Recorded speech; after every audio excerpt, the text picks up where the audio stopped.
Hello student, physical equation की ई tutorial class में आज हम लोग शॉर्टकट के विभिन्न मापों के बारे में जानकारी प्राप्त करेंगे कि उसकी क्या मेजरमेंट्स होती हैं। जैसा कि हम लोगों ने पिछले पीरियड में डिस्कस किया था कि शॉर्टकट के लिए जो मैदान का प्रयोग किया जाता है वो कैसे बनाया जाता है। आज हम लोग शॉर्टकट के विभिन्न मापों के बारे में जानकारी प्राप्त करेंगे। शॉर्टकट के लिए जो एक वृत्त बनाया जाता है उस वृत्त का डायमीटर या जिसे हम व्यास कहते हैं वो होता है 2.135 मीटर। ब्रैकेट में आप देख रहे हैं कि ±5 mm लिखा गया है। इसका मतलब है कि हम 5 मिलीमीटर इस मेजरमेंट को ज़्यादा या कम कर सकते हैं। वृत्त की जो त्रिज्या होती है वो 1.067 मीटर होती है, जिसको हम 3 फीट 3 इंच भी कहते हैं। हमने देखा था कि हम लोगों ने जब वृत्त का निर्माण किया था तो उसके साथ एक एंगल बनाया था जिसे कि हम सेक्टर कहते हैं। क्या कहते हैं? सेक्टर। उस एंगल का जो कोण बनता है वो बनता है 34.92 डिग्री। जो खेल के लिए गोले का प्रयोग किया जाता है, गोले का मतलब है कि वो गोला जो फेंका जाता है जिसे कि हम शॉटपट कहते हैं, उसका जो वजन होता है वो सीनियर बॉयज के लिए उसका वजन होता है 7.65 केजी से लेकर के 7.285 केजी।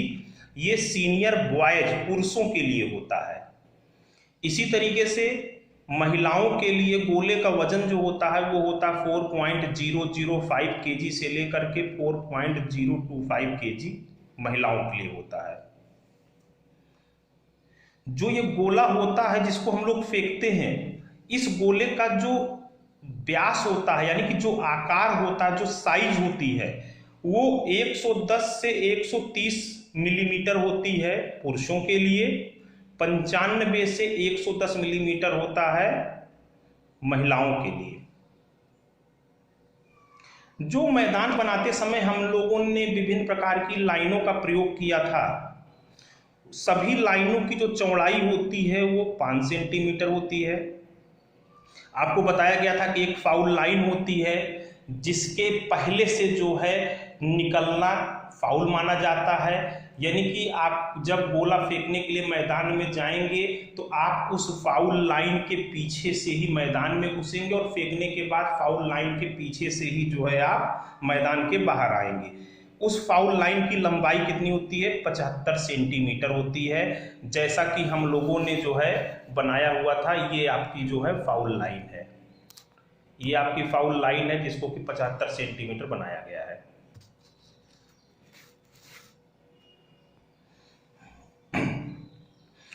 स्टॉप बोर्ड एक लगा होता है, जैसा कि आपको जो है पिछले लेक्चर में बताया भी गया था कि ये हमारा स्टॉप बोर्ड होता है। स्टॉप बोर्ड की जो लंबाई होती है वो 1.22 मीटर होती है, जो कि सेमी सर्किल के डिजाइन में होता है। इसको हम ±1 सेंटीमीटर यानी कि 1 सेंटीमीटर घटा भी सकते हैं और 1 सेंटीमीटर बढ़ा भी सकते हैं। स्टॉप बोर्ड की जो चौड़ाई होती है वो 11.2 सेंटीमीटर से लेकर के 30 सेंटीमीटर के बीच में हम कुछ भी रख सकते हैं। इसका कोई फिक्स मानक नहीं है, लेकिन ये जरूर है कि इससे 11.2 सेंटीमीटर से कम नहीं हो सकती है और 30 सेंटीमीटर से ज़्यादा नहीं हो सकती है। इसी तरीके से स्टॉप बोर्ड की जो ऊंचाई होती है, जो हाइट होती है, वो 10 सेंटीमीटर होती है।